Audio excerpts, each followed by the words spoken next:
No, digo, cuando se detecta de manera inmediata tenés más posibilidades del tratamiento. Sí, por supuesto. ¿Y cómo Y es se así toda la detecta? medicina. ¿Y cómo se detecta? Mira, lo importante que tiene que entender la gente es que la enfermedad de Parkinson es un cuadro neurológico, degenerativo, eminentemente motor. Lo primero que nota el paciente es algún trastorno en el movimiento, la motricidad fina, o la gente nota que no tiene una cara tan expresiva, o te mueves más lentamente. También hay formas que aparecen con temblor. Siempre es eminentemente motora la presentación. Y a veces aparecen otros síntomas. ¿Qué tiene el paciente con Parkinson, hombre o mujer? Se ve un poquito más en los hombres que en las mujeres, que lo hace diferente del resto de la población, que pierden las neuronas que están en el tronco cerebral, en un lugar que se llama sustancia nigra y que son las que fabrican dopamina.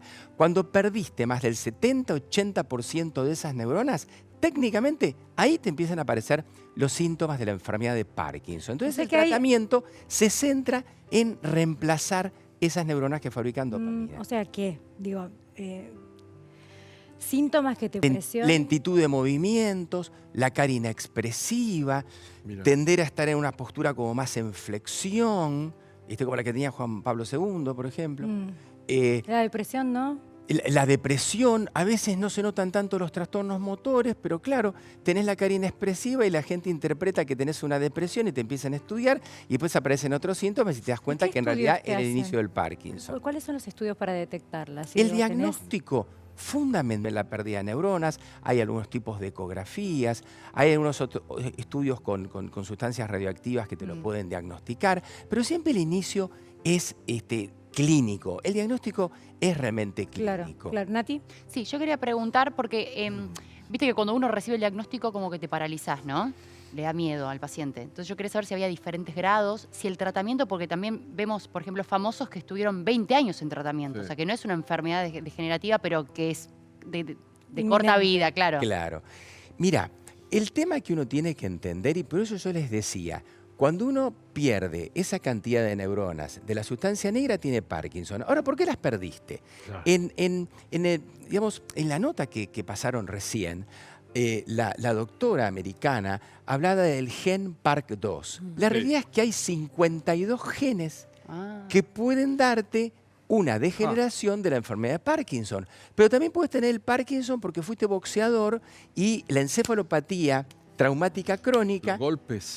Claro, el cabeceador de como fútbol. tú, Cassius Clay, Muhammad Ali. Claro. Y algunos dicen, Doc, los cabeceadores en el fútbol. Por supuesto, pero también puedes haber tenido una intoxicación por monóxido de carbono o por manganeso. O hay reportes, por ejemplo, de personas que han consumido heroína preparada de una manera que se cocina más, por decirlo así, tiene un residuo que se llama MPTP y mata selectivamente todas las neuronas dopaminas. Pero no es genético, digo, si mi padre tuvo, yo no tengo por qué tenerlo. Hay muchísimas causas, entonces tenés muchos tipos de Parkinson, por eso las diferentes evoluciones y las diferentes velocidades. En cuanto a la transmisión genética, no siempre sigue una línea. No siempre, pero sí, si tenés un familiar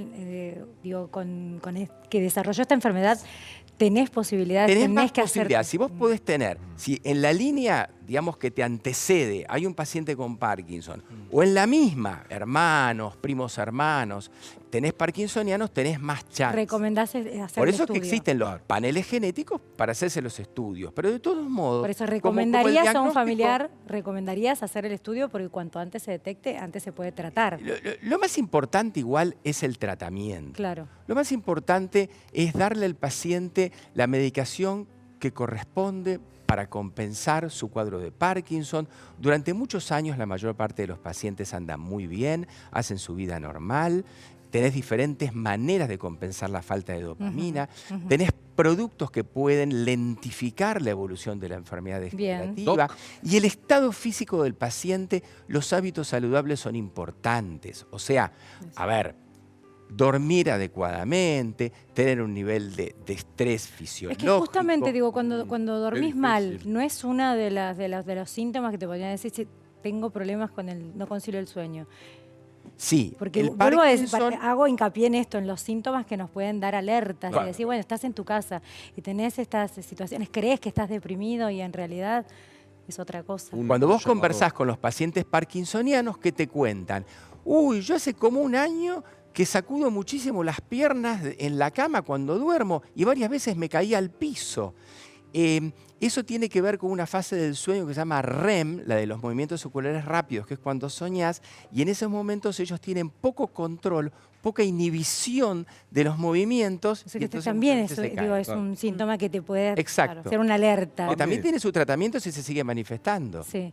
Y otra pregunta, porque siempre, no sé siempre, pero la mayoría de los casos son mayores de 60 años. ¿Pero se puede dar también en personas jóvenes? El 1% de los mayores de 60 años tienen Parkinson.